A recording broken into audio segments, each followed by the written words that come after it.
उसी ने मेरा पैसा खाया है। किसने खाया? क्या नाम है? दिलीप विट्ठल पाटिल। आप लोग पुलिस स्टेशन में गए नहीं कंप्लेंट? सर हम लोगों ने इतना कंप्लेंट किया, उसने कभी हमारा कंप्लेंट नहीं लिया। कौन नहीं लिया कंप्लेंट? कौन सा? नेरुल पुलिस स्टेशन में हमारा एफआईआर लिया ही नहीं। हमसे बोले 3 महीने लग के दिया और फिर बीच में मेरी माँ का डेट हो गया। मैं बोला सर मेरा पैसा लौटा दो मेरे को, मेरी माँ की डेट हो गई है। बोला ठीक है तुम जाओ मैं देता हूँ पैसा। एक भी पैसा 1 रुपया नहीं दिया। आज 5-6 महीने से दौड़ा रहा साहब। अब सोचते हम लोग का पैसा मिल जाए साहब। पुलिस स्टेशन बुला के वहाँ वो लोग बात भी करते हैं पुलिस स्टेशन वाले, लेकिन हम लोगों की एक भी नहीं सुनते हैं। कितना आपने पैसा दिया? 5 लाख रुपए दिया है, RTGS किया है हमने। और हम गरीब आदमी हैं, हमारी 4 बेटियां हैं जो वो काम करती हैं। उनके शादी का पैसा है जो मैंने उसके कहने में आके उसको दे दिया। ना मुझे घर दिया ना पैसा दिया। आज 2 साल हो गए सर। मैं भाड़े से 8,000 भाड़ा भरती हूँ। मैं लोगों से ब्याज से निकाल के मैं मेरा घर चला रही हूँ। ये मेरे रास्ते पे हालत लागी, इसने रास्ते पे रखा है हम लोगों को। और भी अलग से 8 से 9 ऑलरेडी वहाँ पे अर्जी जा चुकी है, जिसपे नेरुल पुलिस स्टेशन कोई भी एक्शन नहीं ले रही है। क्या कहेंगे? किसको आप लोगों ने पैसा दिया था? क्या पूरा मामला है? और नेहरू पुलिस स्टेशन में आपने कंप्लेन किया, क्या सुनवाई हुआ है? जी मेरा नाम सुनीता यादव है। मैं रहवासी नेरुल की हूँ और हमने जो है रहवासी दिलीप कुमार विट्ठल पाटिल, इसका हमने फ्लैट लिया था हैवी डिपॉजिट पे। और हैवी डिपॉजिट में इसने हमसे पैसे लिए और जब हमने कहा कि आपका फ्लैट हमें ताबे में दीजिए, तो ताबे में देने के बजाय उसने ये बात रखी कि हमारा जो ऑलरेडी भाड़ोतरी रह रहा है उसको हम पैसे दे के खाली करवा के हम आपके ताबे में आपको फ्लैट दे देंगे। जब भी ट्रांजैक्शन हो जाता है ऑनलाइन रजिस्ट्रेशन हो जाता है, बाद में वो मैटर को 3 महीना और आगे लेके जाता है और कहता है कि 3 महीने तक मैं आपको भाड़ा देता हूँ, आप कहीं और रह लीजिए। उसके बाद जैसे मेरा भाड़ोतरी खाली करता है फ्लैट, मैं आपको फ्लैट आपके उसमें दे देता हूँ, ताबे में दे देता हूँ। ऐसा करते करते जब मैंने एक्शन लिया, तुरंत उसको नोटिस दिया कि मुझे तुम्हारा फ्लैट नहीं चाहिए, मुझे मेरा पैसा लौटा दो, तो उसने आनाकानी करते हुए, अपने अथॉरिटी का गलत इस्तेमाल करते हुए, अपना इमोशनल का इस्तेमाल करते हुए, उसके पिताजी बीमार है करके ये इस्तेमाल करते हुए हमें टाइम देते गया। और हमने भी ये सोचा कि नेरुल का रहवासी है, हम क्यों उसके खिलाफ एक्शन ले, वो दे देगा करके हमने भी धीरज धरा। लेकिन जब ये मामला मेरे को लगा ये संगीन है और ये व्यक्ति फ्रॉड है, ये व्यक्ति झूठ बोल रहा है और गलत इस्तेमाल कर रहा है हमारे पैसों का, तुरंत मैंने एक्शन लेते हुए मैंने नेरुल पुलिस स्टेशन में जाके अर्जी दी नरले साहब को। तो नरले साहब ने अर्जी तो ली, लेकिन उसके बाद उन्होंने कहा कि विथिन 15 डेज़ में हम उसको बुला के इन्वेस्टिगेशन करके हम उसके खिलाफ एक्शन लेंगे मैडम। उसके बावजूद फिर हमने जब पूछा कि आप किस बेस पे लेंगे, मुझे जानना है, आप अगर एक्शन लेना भी चाहते हो तो किस बेस पे लेंगे, क्योंकि मेरे पास तो पूरा प्रूफ है, ऑनलाइन रजिस्ट्रेशन किया हुआ, मेरे अकाउंट से पैसे उसके अकाउंट में ट्रांजैक्शन हुआ है, सब कुछ है, आप कैसा उसके साथ आप व्यवहार करेंगे। फिर उन्होंने जब मुझे दिखाया कि उसने भी ऑलरेडी अर्जी दी है, कितने लोगों के खिलाफ, 20 लोगों के खिलाफ, 20 लोग उन्होंने सब पैसे दिए हैं, बाकायदा ऑनलाइन रजिस्ट्रेशन सब। ऐसा करके जब मैंने सबको कॉल किया, पूछा मैंने, तो 2.5 करोड़ तक उसने पैसे लेके हमारा नेरुल रहवासियों के साथ उसने धोखाधड़ी किया है। ये जानते हुए हम एक जन, उसने हमें कहा कि एक जन आके हमारे पास अर्जी दीजिए, हम उन पर एक्शन लीजिए। तो हम सब ने मिल के उसको एक अर्जी दी। अर्जी देने के बावजूद, नरले साहब को अर्जी देने के बावजूद उन्होंने कोई एक्शन नहीं लिया। फिर हम तानाजी भगत के पास, जो वरिष्ठ निरीक्षक हैं, उनके पास ये मैटर को लेके गए। तब उन्होंने हमें क्या कहा कि क्या गारंटी है कि तुमने फ्लैट लिया है, मुझे लगता है तुमने ब्याज पे लिया है। तो हमने उनसे पूछा कि आपको कैसे लगता है हमने ब्याज पे पैसा लिया है, आपको ये बातें कैसे पता चली। तब उन्होंने बोला कि ऑब्वियसली ये बंदा इतना पीड़ित है, तकलीफ में है, उसके पास है ना पैसा नहीं है, वो कहाँ से लौटाएगा। तो हमने बोला हमारे 6 लाख, वो मेहनत के हमारे पैसे थे, वो 6 लाख हमें क्यों नहीं लौटा रहा है। हमने ये बात उनको रखी, और ये अगर हमने उनको ब्याज पे दिया होता या हमने उनको ऐसे ही दिया होता तो ये ऑनलाइन रजिस्ट्रेशन नहीं होता था, पहली बात। और हमारे अकाउंट से पैसे बाकायदा RTGS 6 लाख मेरे गए हैं, तो मैं ये बात नहीं रखती थी, पहली बात। फिर उसके बाद मैंने पूछा आपका कोई रिलेटिव है क्या कि आप एक विरोधी का पक्ष ले रहे। अगर मैं गलत हूँ, मैं अकेली गलत हूँ, तो इतने लोग सारे गलत नहीं है। और भी अलग से 8 से 9 ऑलरेडी वहाँ पे अर्जी जा चुकी है, जिसपे नेरुल पुलिस स्टेशन कोई भी एक्शन नहीं ले रही है। तो क्या चाहते हैं? हम ये चाहते हैं, हम ये प्रशासन से, नवी मुंबई के पुलिस प्रशासन से और सरकार से क्या मांग करना चाहेंगे कि जो गरीब लोगों का पैसा डूबा हुआ है किसी तरह से निकले। हम ये चाहते हैं कि नेरुल पुलिस स्टेशन जो हमारी रक्षा के लिए यहाँ पे नियुक्त है, या हमारे साथ अन्याय होते हुए वो ना देखते हुए, किसी का पक्ष ना लेते हुए न्याय के पक्ष में वो एक्शन ले, विरोधी को जो है उसकी किए की सजा दे, उसके ऊपर FIR दर्ज करे और हमारा मेहनत का पैसा हमें लौटाए। हम ये चाहते हैं। आपका क्या मामला है? क्या हाँ, हमारा भी ऐसे ही जैसा अभी इन्हीं ने बताया वैसा हमारा भी उन्हीं ने पैसा लिया है 5 लाख और बोला कि हम घर देंगे और घर नहीं दिया हमें।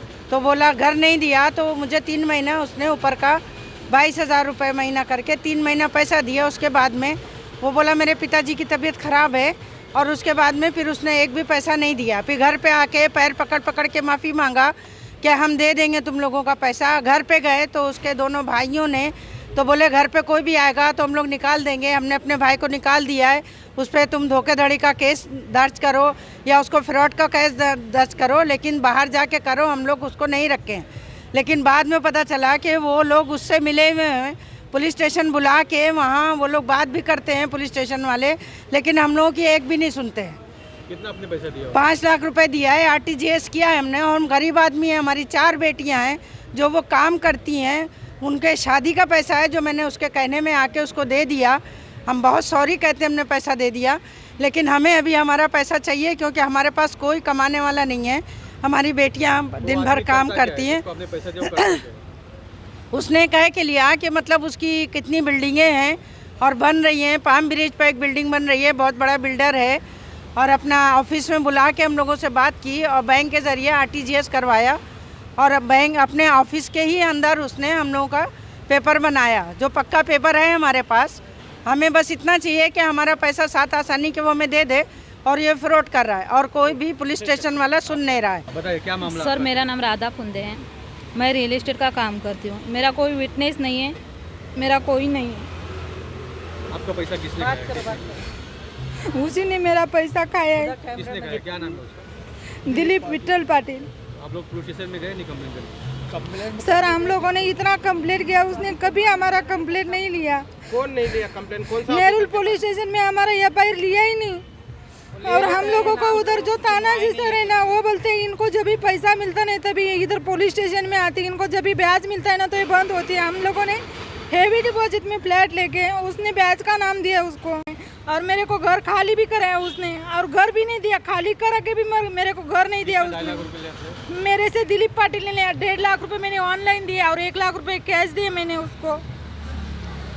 और उसने ना मेरा एग्रीमेंट बनाया, मेरे को बोलता था, फिर 8 दिन के बाद बोलता है अभी मैं घर नहीं दूंगा, मैं तुमको पैसा दूंगा। ना मुझे घर दिया ना पैसा दिया। आज 2 साल हो गए सर, मैं भाड़े से 8,000 भाड़ा भरती हूँ, मैं लोगों से ब्याज से निकाल के मैं मेरा घर चला रही हूँ। ये मेरे रास्ते पे हालत लाके इसने रास्ते पे रखा है हम लोगों को, और रोज फोन कर के बोलता है आज दूंगा, कल दूंगा, कल दूंगा। 2 साल से सर इसने ऐसा 2 साल से मेरे को ऐसा कर रहे हैं। गए पुलिस स्टेशन से, कोई हमारा दखल अंदाजी नहीं ले रहा है उधर। पुलिस ना नरले सर ले रहे हैं, ना तानाजी सर ले रहे हैं, ना कोई ले रहे हैं। तो इसलिए हम यही दरख्वास्त करेंगे कि हमें हमारा पैसा मिल जाए। मेरा भी ऐसा है, आपने देखो एग्रीमेंट ये बनाया मेरे नाम का, 5 लाख रुपया मेरे से भी लिया है, 2.5 लाख मेरे से, मतलब पर अकाउंट बैंक के जरिए दिया पैसा। हमसे बोले 3 महीने लग के दिया, और फिर बीच में मेरी माँ का डेट हो गया। मैं बोला सर मेरा पैसा लौटा दो मेरे को, मेरी माँ की डेट हो गई है। बोला ठीक है तुम जाओ, मैं देता हूँ पैसा। एक भी पैसा 1 रुपया नहीं दिया। आज 5-6 महीने से दौड़ा रहा साहब, अब सोचते हम लोग का पैसा मिल जाए साहब। आज इतने 4-5-6 महीने हो गए, कोई पैसा 5 लाख रुपया लिया सर। दिलीप पाटिल है, क्या है मतलब बिल्डर है? क्या बिल्डर है, बोलता हम बिल्डर रहेंगे, बिल्डर का मतलब काम करता है, तुम दे दो पैसा, मैं तुमको मतलब घर देता हूँ। तो 4-5 महीने 6 महीने हो गए, अभी तक के कोई ना घर दिया ना कुछ दिया। हम लोग को घर दिखा के बिल्डिंग में घर दिखाया था, मतलब बोला हम तुम्हारा खाली कर देंगे घर, इस घर में तुम लोग आ जाना। उसके बाद ना घर दिया ना पैसा दिया, 3 महीने तक का ब्याज मतलब पैसा दिया। बोला तुम ले लो घर कहीं में, हम तुमको 3 महीने का पैसा देता हूँ। 1-1 महीने का 22,000 रुपये दिया, बाकी उसके बाद में कोई पैसा नहीं दिया हमको। मेरे बेटे का भी एक्सीडेंट हो गया था, मैं बोला साहब मेरा पैसा दे दो, दिलीप पाटिल साहब पैसा दो, मेरे बेटे का एक्सीडेंट हुआ है, उसमें भी कोई पैसा नहीं दिया। मेरी माँ की डेट हो गई, मैं बोला पैसा दे दो साहब, मेरे को माँ की डेट में भी पैसा नहीं दिया। मैं रो के परेशान हो गया। आगे क्या मांग करना चाहेंगे? मैं अपना पैसा नवी मुंबई का कमिश्नर हो उनसे क्या मांग करना चाहिए? पुलिस वाले कोई सुनवाई नहीं कर रहे। मैं दौड़ दौड़ के 2-2.5-3 महीने दौड़ दौड़ के परेशान हो गया। बोलते और उल्टा पुलिस वाले अपने लोग को डांटते हैं। बोला ऐसा कैसे दिया तूने, क्यों दिया, घर लिया नहीं, कुछ नहीं दिया। मैं बोला घर, उसने बोला था मैं तुमको 2 दिन में घर तुमको देता हूँ। कुछ भी नहीं हमारा FIR ले रहे, कुछ भी कोई एप्लीकेशन कुछ नहीं ले रहेंगे। मैं दौड़ दौड़ के परेशान हो जा रहा हूँ सर। मैं बोल रहा कुछ समझ भी नहीं आ रहा। मेरा नाम अंकिता ठाकुर है, मैं नेरुल गांव में रहती हूँ। दिलीप कुमार पाटिल को मैंने 6 लाख दिए थे। ऑनलाइन ट्रांजैक्शन मेरा 2,15,000 है, लेकिन उन्होंने कैश रूम के बारे में कैश लेने के लिए 6 लाख लिए, 4 लाख बाकी का कैश लिया। GST लगेगी, फलाना लगेगी, ऐसे बोल के उन्होंने ऑफिस में बोला कि मेरा 4 लाख ले लिया। उसका रिपोर्ट कहीं पे भी नहीं है, वो दिखाई नहीं दे रहा है वो पैसा। तो वो सामने से मुझे बोल रहा है कि मैं जितना है उतना ही दूंगा, बाकी का वो देने वाला नहीं है बोलता है। वो बोलता है तुझे जो करना है वो कर। ऑफिस का नाम क्या है? ऑफिस का नाम उसके बेटे के नाम से है, मेहर करके, मेहर इंटरप्राइजेस नाम है। ये नेरुल बालाजी सेक्टर 20 में है। अभी भी है वो ऑफिस? अभी नहीं है, पहले खुद का बोला था, बट अभी हम लोग गए थे तभी भाड़े से था वहाँ पे। हम लोगों ने पूछताछ की तो वो लोग बोले भाड़े से तक खाली कर दिया। उन्होंने ऐसे ही किया है सबके साथ। आपने क्यों पैसा दिया उसको? हम लोग से बोला हैवी डिपॉजिट, मतलब रूम के लिए दिया था मैंने हैवी डिपॉजिट के। हम लोग को रूम पोजीशन दे दो, बोला रूम खाली होगा तो मैं तुमको दे दूंगा, पर वो रूम तो अभी तक दिया ही नहीं है। और जब भाड़ा भी नहीं दिया मुझे, तो हम ना भाड़ा दे रहा है ना रूम दे रहा है मेरे को। हम लोग जहाँ रह रहे हैं बहुत तकलीफ से रह रहे हैं। हम लोग क्या कर रहे हैं, लास्ट में बोलता है क्या अब आओ, आज बोलता आज आ रहे हैं कल देंगे। फिर 4 दिन के बाद टाइम देता है, सोमवार को आते हैं। फिर सोमवार का 15 दिन के बाद फिर हम लोग जब तंग करते हैं, फिर बोलता है मैं आ रहा हूँ आज तुमको देता हूँ श्योर, तुम लोग झगड़ा वगड़ा मत करो, हम पेमेंट ला के तुम लोग को देते। बस ऐसे ही बोल के बस वो डेली टाल बेटाल कर रहा है। चौकी में जाते हैं तो कोई सुनवाई नहीं है। एक जो मेन पॉइंट मैं आपको ऐड करना चाहती हूँ, उसने अपने अधिकार का गलत इस्तेमाल किया है। वो क्या अधिकार है वो मैं दिखाना चाहती हूँ। उसका भाई यानी बड़े पापा का बड़ा बेटा जो है उसका नाम है किशोर पाटिल। किशोर पाटिल एक सिडको में कुछ अधिकारी पे हैं और उसका उन्होंने पावर दिखाया था नेरुल पुलिस स्टेशन में। जब मैं गई थी नेरुल पुलिस स्टेशन में तब तानाजी भगत के साथ वो हाथ मिलाते हैं और कहते हैं तू मुझे पहचानती है क्या, मैं कौन हूँ? मैंने बोला नहीं सर मैं नहीं पहचानती हूँ आपको, तुझे क्या मालूम है, नेरुल में मेरा रोज़ का उठना बैठना है, अगर तुझे गायब ऐसा करूँगा ना पता भी नहीं चलेगा। जब मैं घर पे भी गई थी यही रिक्वेस्ट दिखाने के लिए कि सर मेरा मेहनत का पैसा है, मेरे परिवार के साथ हम 6 जन गए थे, तो उन्होंने सीधा बोला इधर से निकले तो जान से मार दूंगा मैं, तुझे पता भी नहीं चलेगा। जयवंत पाटिल, सुशील पाटिल, किशोर पाटिल, ये सब के सब भाई लोग मिले हुए हैं और इन्होंने इनके साथ भी और कुछ लोग हैं जैसे एजेंट जिनका नाम है प्रतीक्षा पाटिल है और गौरी है, अर्चना, ये इनकी जो है ये एजेंट है जो स्कैम इनका मिला हुआ है ग्रुप। जैसे पैसा लोगों से ले लिया जाता है, पैसा लेने के बाद ये लोग 1 से 2 महीना उनको लालच देते हैं कि 10,000 20,000 देंगे, ये बोल के कि तुमको रूम हम दे देंगे। उसके बाद रूम तो देते नहीं है और ना हमारी मेहनत का पैसा लौटा रहे हैं। और अब जब हम पुलिस स्टेशन में अर्जी दे रहे हैं तो वहाँ पे भी नहीं लिए जा रहे हैं। बीमार होने का बहाना करता है जब हर बार जब हम पैसा मांगते हैं, मेरे पिताजी सीरियस है, मेरा बेटा ICU में है, मेरा बेटा पागल हो गया है, बीवी ने भी बहुत बार ये बात बोला कि तू 2 साल से लोगों का पैसा लेके क्या कर रहा है, लोगों को रिटर्न कर, लौटा दो। ये बात हमने कई बार सुनी लेकिन आज तक कोई भी एक्शन नहीं लिया गया, कोई भी कार्रवाई नहीं ली गई।